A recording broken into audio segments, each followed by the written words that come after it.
இதனுடைய மூலமாக ஆளுநர் அவர்கள் ஜனநாயகத்தை காப்பாற்ற வேண்டும், அரசியலமைப்பு சட்டத்தை பாதுகாக்க வேண்டும் என்ற அடிப்படையில் நாங்கள் எழுப்பிய குரலுக்கு, போராட்டங்களுக்கு செவி சாய்ப்பார் என்று உறுதியாக நம்புகிறோம்.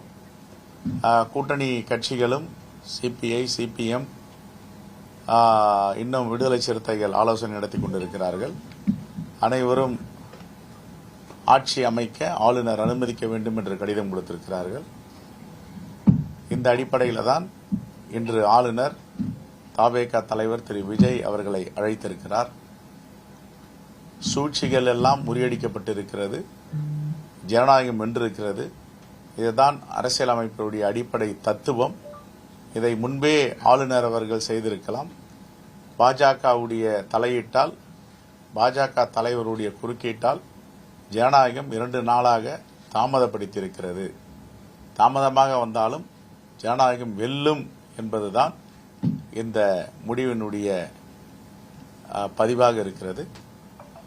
ஆகவே இனிவரும் காலங்களில் இப்படிப்பட்ட செயலில் ஆளுநர் எந்த மாநிலத்திலும் ஈடுபடக்கூடாது என்றதற்கு தமிழ்நாடு இன்னும் சாட்சியாக விளங்கிக் கொண்டிருக்கிறது.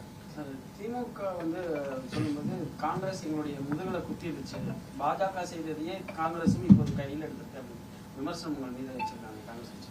இல்லை, இப்போ காங்கிரஸ் முதுகுல குத்தி இருக்குன்னா இப்போ சிபிஎம் முடிவெடுத்திருக்காங்க, சிபிஐ முடிவெடுத்திருக்காங்க, விசிகே பேசிட்டு இருக்காங்க, முடிவெடுக்க போறேன்னு சொல்றாங்க.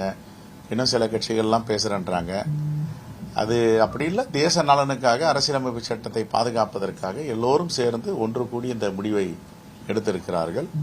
ஆகவே ஒருவருக்கு ஒருவர் விட்டு கொடுத்து ஒருவரை அரவணைத்து போவதுதான்.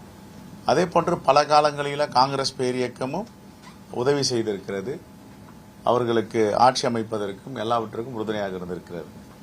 சரியா?